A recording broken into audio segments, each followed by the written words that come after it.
abortion bans in this moment. I thank you for sharing your stories and for your courage. It is an honor to be here with so many leaders and all of you who take the time out of your busy lives to be here this evening so we can, as a community of people, as people who love our country, be clear, sound strong, and stand in favor of the freedom of every woman to make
care they need.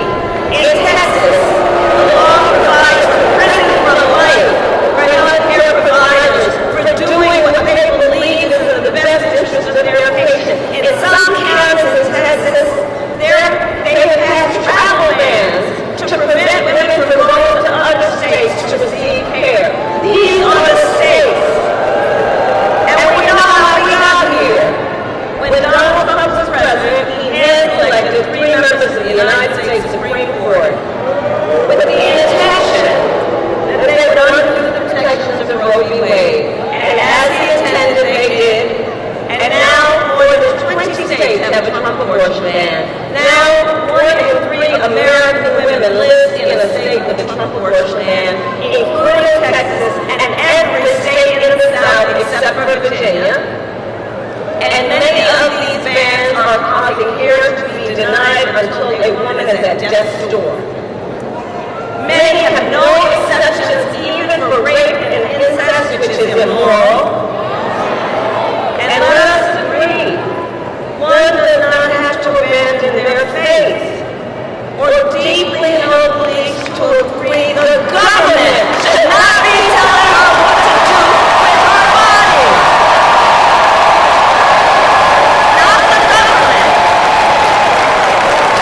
If she chooses, she will talk with her priest, her pastor, her rabbi, her imam, but not the government and some people up in the state legislature. Tell her what's in her best interest when she knows what's in her own best interest. And let us recognize these same people, check this out, these same people who have argued that these Trump abortion bans are in the best interest of women and children, do look at their records. They tend to be the states with the highest rate of maternal mortality in the country. For decades, these extremist leaders who have neglected prenatal care, maternity care, and postpartum care, and who now, after continuously failing to support women and children, claim to care about women and children. Well, I have a question for them. Where have you been? Where have you been? Where have you been when it comes to prioritizing care for women and children? Where have you been when it comes to helping pregnant women and new mothers? Where have you been when it comes to affordable child care?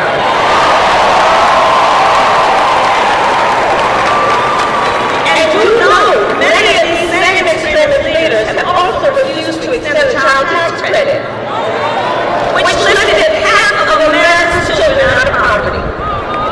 They, who have blocked proposals to lower child care costs for working parents, they who have tried to cut WIC and SNAP for the low-income mothers and their children. The hypocrisy abounds. And here's what else is happening.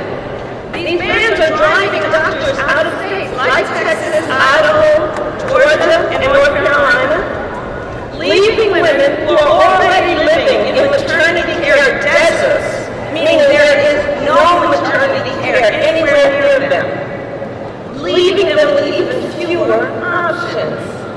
And since Trump abortion bans, fewer medical students are choosing specialized women's health. Over these past 2 years, the impact of Trump abortion bans has been devastating.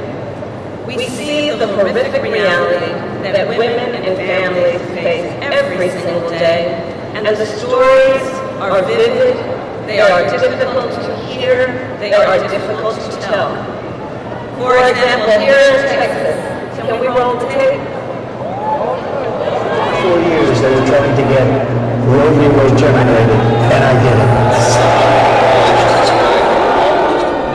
Death because of conservative implemented laws. I had to fight and beg to get care that I needed. Because I wasn't permitted to have an abortion, I nearly died on their watch. If I had not been able to go out of state to get an abortion in Colorado, my happy, healthy son Henry would not be here today. They took 2 liters of infected fluid from my abdomen, and the infection was so severe that I almost died. I was to stay pregnant and deliver a baby that would suffocate in my arms. Don't the wolfing like that there, guys.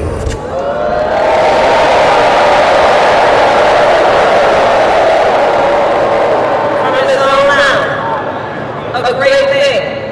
There is nothing great about what happened to women like Kate Thompson, who was heartbroken to learn her much-wanted pregnancy was not viable, heartbroken when her doctors told her if she remained pregnant, she would be risking her own life or her ability to have children in the future. But the Attorney General of Texas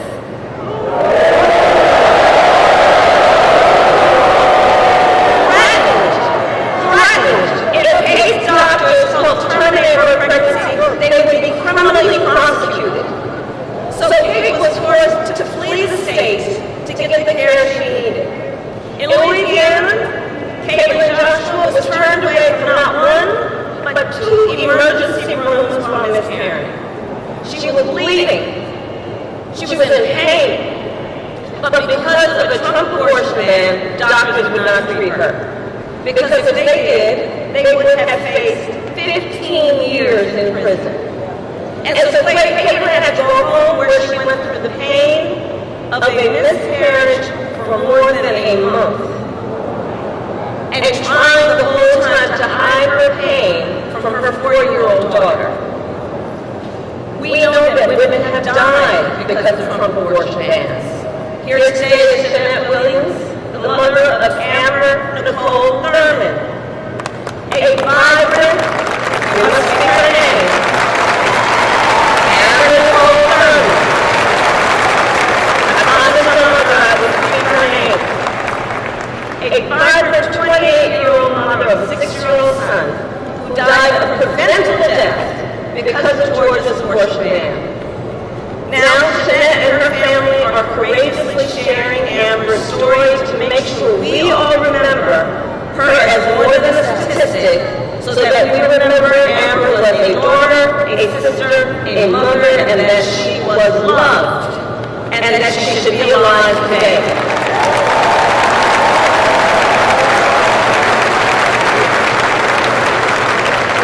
And listen, we're all here because we know the reality is, for every story we hear about the suffering because of the Trump abortion ban, there are so many stories we never heard, and an untold number of women and the people who love them, who are silently suffering, women who are being made to feel as though they did something wrong, as though they are criminals, as though they are alone.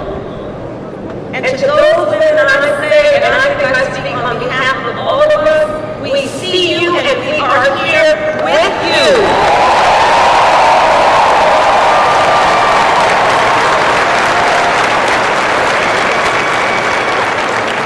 Texas, what is happening across this state and our country is a healthcare crisis. And Donald Trump is the architect of it. He brags about overturning Roe v. Wade in his own words, quote, I did it and I'm proud to have done it. That's what he said. And one has asked, proud that women are dying? Proud that doctors and nurses could be thrown in prison for life for administering life-saving care? Proud that young women in America today have fewer rights than their mothers and grandmothers? How dare he!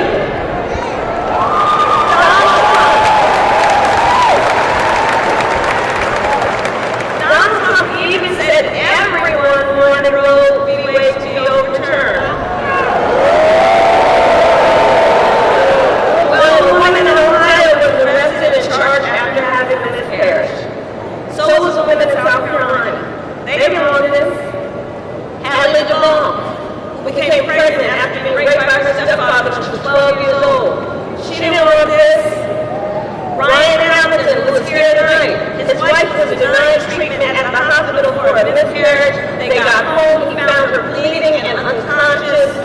He dressed her, put her in a car, packed up their 9-month-old child, and drove to a different emergency room where doctors told them she could have died. Ryan didn't know this. Let's be clear. And men across America, this needs to be said, men across America do not want to see their daughters and wives and sisters and mothers put at risk because their lives have been taken. I see the men here. And I thank you. The men of America don't want this.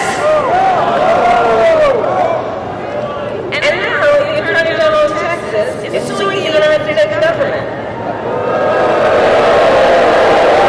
So that Texas prosecutors can get, check this out, so that Texas prosecutors can get their hands on private medical records of women who leave the state to take care.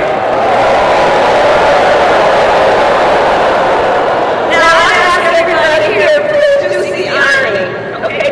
Listen to this. On one hand, Donald Trump will let anyone see his medical records. I gave him a eye.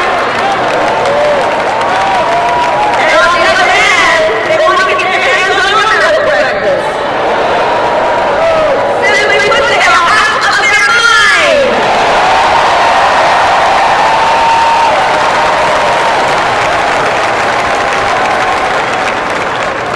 In just 4 years as president, Donald Trump was able to erase half a century of hard-fought progress for women. And now he wants to go even further. He will force all 50 states to track and report on women's miscarriages and abortions, and go after access to contraception and IVF treatment. It's right there in this Project 2025. Google it. And let us be clear, if Donald Trump wins again, he will ban abortion nationwide. And though we are in Texas tonight, I say to the folks who might be watching from home, for anyone watching from another state, know this. If you think you are protected from Trump abortion bans because you live in Michigan or Pennsylvania or Nevada or New York or California or any state where voters or legislators have protected reproductive freedom, please know, no one is protected if there is a Trump national abortion ban, and it will outlaw abortion in every single state. Understand that. And he can do it with or without an act of Congress. All that to say, elections matter.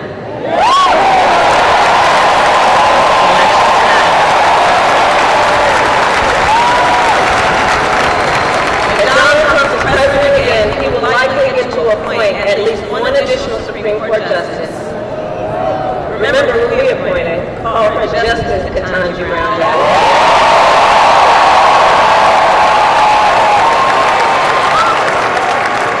But if he were reelected, he'd probably get to appoint one, if not two, members to the United States Supreme Court. At which point, Donald Trump will have packed the court with 5 out of 9 justices on that court. Think about that. Who will sit for lifetime appointments, shaping your lives and the lives of generations to come. And that's among the many critical contrasts in this election. Look, Donald Trump doesn't trust women, but I do. We trust women, and we understand what that takes.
Michigan, Montana, Vermont, and Ohio.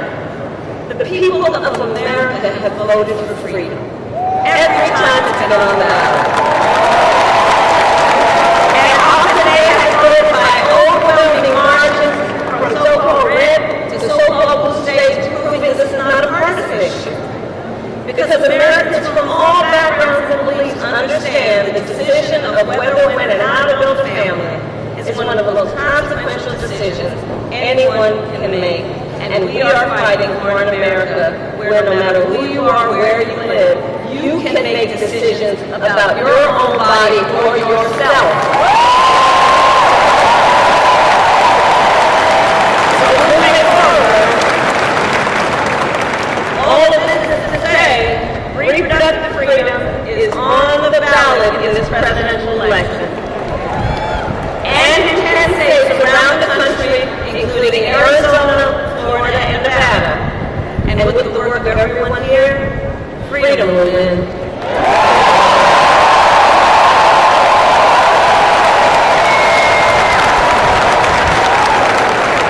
And so I want to take a moment to speak in particular to all the young leaders here and across America. Do we have anybody here from Gen Z?